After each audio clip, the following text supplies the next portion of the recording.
Assalamualaikum warahmatullahi wabarakatuh. Perkenalkan, nama saya Putri Dwi Andela. Di sini saya akan menjelaskan tentang dinamika kelompok sosial budaya. Kelompok sosial merupakan himpunan atau kesatuan-kesatuan manusia yang hidup bersama. Hubungan tersebut antara lain menyangkut kaitan timbal balik yang saling pengaruh-mempengaruhi dan juga suatu kesadaran untuk saling tolong-menolong. Lalu tipe kelompok sosial. Yang pertama berdasarkan ukuran besar kecilnya, seperti kelompok 2-an, kelompok 3-an, dan kelompok seterusnya. Lalu yang kedua berdasarkan derajat interaksi sosial, seperti keluarga, RT RW, desa, serta kota, korporasi, dan negara. Yang ketiga berdasarkan kepentingan dan wilayah, seperti komunitas, asosiasi yang berdasarkan kepentingan tertentu. Tipe kelompok sosial dibagi menjadi 4. Yang pertama kelompok asosiasi, yang kedua kelompok sosial, yang ketiga kelompok kemasyarakatan, yang keempat kelompok statistik. Yang pertama yaitu kelompok asosiasi. Ciri-cirinya anggotanya mempunyai kesadaran jenis, lalu ada kepentingan bersama atau pribadi, dan yang ketiga ada kepentingan bersama, ada hubungan sosial, dan ada ikatan organisasi formal. Contohnya OSIS, BEM, partai politik, dan lain-lain. Lalu yang kedua kelompok sosial. Ciri-cirinya yang pertama setiap anggota mempunyai kesadaran jenis, yang kedua adanya hubungan yang satu dengan yang lainnya, yang ketiga tidak ada ikatan dalam suatu organisasi. Contohnya itu kelompok pertemanan, kelompok kekerabatan, dan lain-lain. Yang ketiga kelompok kemasyarakatan.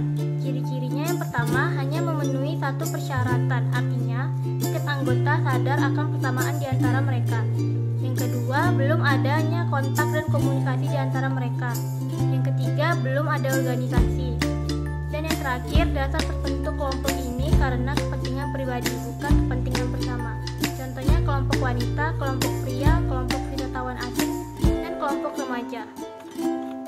Lalu yang keempat, kelompok statistik. Ciri-cirinya yang pertama, bukan merupakan organisasi. Yang kedua, tidak ada hubungan sosial antar anggota. Yang ketiga, tidak ada kesadaran jenis. Dan yang terakhir, hanya ada dalam arti analis dan merupakan hasil ciptaan ilmuwan sosial. Contohnya kelompok wanita, kelompok usia produktif, kelompok usia tidak produktif, kelompok lanjut usia, dan lain-lain. Lalu persyaratan kelompok sosial. Yang pertama, setiap anggota kelompok harus sadar bahwa mereka merupakan bagian dari kelompok yang bersangkutan. Yang kedua, adanya hubungan timbal balik antara anggota satu dengan yang lainnya. Dan yang ketiga, ada suatu faktor yang dimiliki bersama, sehingga hubungan antar mereka bertambah erat, yaitu untuk kepentingan, tujuan, ideologi yang sama. Yang keempat, berstruktur, berkaidah, dan mempunyai pola perilaku. Yang terakhir, bersistem dan berproses.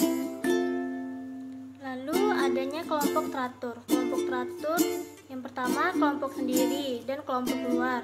Yang kedua kelompok primer dan kelompok sekunder. Yang ketiga kelompok formal dan kelompok tidak formal. Yang keempat membership group dan reference group. Yang kelima panggebayan dan paguyuban. Dan yang terakhir kelompok okupasional dan kelompok volunteer.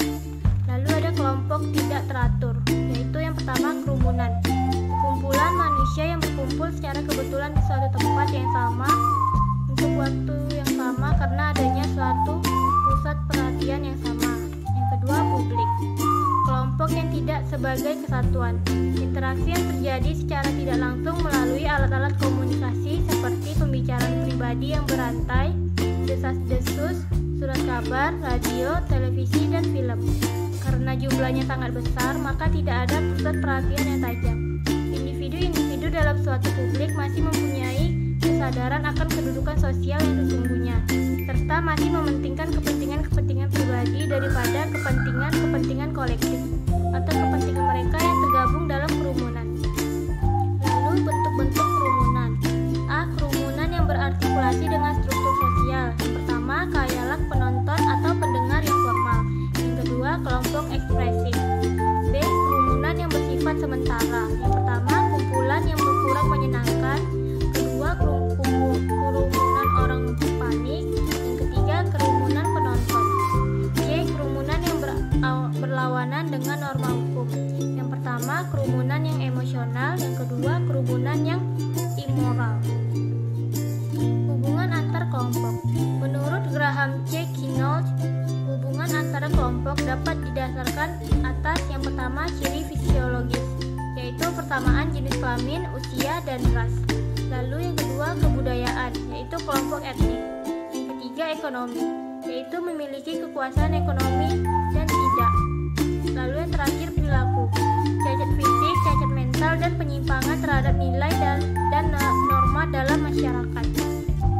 Dimensi hubungan antar kelompok. Yang pertama dimensi sejarah, yang kedua dimensi sikap, yang ketiga dimensi institusi, yang keempat dimensi gerakan sosial, dan yang terakhir dimensi perilaku dan perilaku kolektif. Lalu kita akan membahas tentang dimensi sejarah. Tumbuh dan berkembangnya hubungan antar kelompok. Menurut Noel, stratifikasi etnik dapat terjadi bila terpenuhi 3 persyaratan. Yang pertama, etnosentrisme, suatu sudut pandang yang menempatkan kelompok sendiri di atas segala-galanya dan menilai kelompok lain dengan memakai standar kelompok sendiri sebagai acuan. Yang kedua, persaingan, dan yang ketiga, perbedaan kekuasaan. Stratifikasi jenis kelamin terjadi karena yang pertama adanya kekuasaan fisik. Dominasi dan eksploitasi dapat diatasi bila pertama, perempuan dilindungi oleh negara, kedua, perempuan meraih posisi di bidang ekonomi. Lalu, industrialisasi, pembagian kerja yang dirinci, perempuan sektor domestik dan laki-laki sektor publik. Pola hubungan antar kelompok. Yang pertama yaitu akulturasi, kebudayaan dua kelompok ras yang bertemu mulai berbaur dan berpadu. Yang kedua, dominasi, suatu kelompok ras menguasai kelompok yang lain. Yang ketiga, paternalisme, suatu bentuk dominasi kelompok ras pendatang atau kelompok ras pribumi. Lalu pluralisme, suatu pola hubungan yang mengenal pengakuan persamaan hak politik dan hak perdata semua warga masyarakat, namun memberikan arti penting lebih besar kepada kemajemukan kelompok ras. Lalu yang terakhir, integrasi, yaitu suatu pola hubungan yang mengakui adanya perbedaan ras dalam masyarakat, tetapi tidak memberikan makna penting pada perbedaan ras tersebut. Lalu yang kedua, dimensi sikap, yaitu yang pertama, prasangka, sikap bermusuhan yang ditunjukkan terhadap suatu kelompok tertentu atas dasar dugaan bahwa kelompok tersebut memiliki ciri-ciri yang tidak menyenangkan. Lalu yang kedua, stereotip, citra yang kaku tentang suatu kelompok ras atau budaya yang dianut tanpa memperhatikan kebenaran citra tersebut. Lalu yang terakhir, kecenderungan bahwa sesuatu yang dipercayai orang bersifat terlalu menyederhanakan dan tidak peka terhadap fakta yang objektif. Stereotip terbagi atas dua. Yang pertama, stereotip positif, dan yang kedua, stereotip negatif. Lalu yang ketiga, dimensi institusi, sikap-sikap yang dipunyai suatu kelompok terhadap kelompok lain seringkali ditunjang dan bahkan diperkuat oleh institusi-institusi dalam masyarakat. Contohnya yaitu institusi ekonomi, institusi politik seperti Apatouil di Apfel. Lalu yang keempat, dimensi gerakan. Berbagai gerakan sosial sering dilancarkan suatu kelompok untuk membebaskan diri dari dominasi kelompok lain, seperti gerakan ANC di Afrika, gerakan usia lanjut, gerakan pembebasan wanita di AS, gerakan kulit hitam moderat di Amerika Serikat, gerakan kulit hitam radikal di Amerika Serikat, dan gerakan Black Muslim di Amerika Serikat. Lalu yang terakhir, dimensi perilaku dan perilaku kolektif. Dimensi perilaku, yang pertama diskriminasi. Lalu yang kedua, Ransford membedakan diskriminasi menjadi dua, yaitu yang pertama diskriminasi individu, tindakan seseorang pelaku yang berprasangka. Lalu yang kedua, diskriminasi institusi, yaitu diskriminasi yang tidak ada sangkut pautnya dengan prasangka individu, melainkan dampak kebijaksanaan atau praktek tertentu berbagai institusi dalam kemasyarakatan. Lalu jarak sosial, perlakuan berbeda terhadap orang-orang yang termasuk kategori tertentu. Sekian penjelasan saya.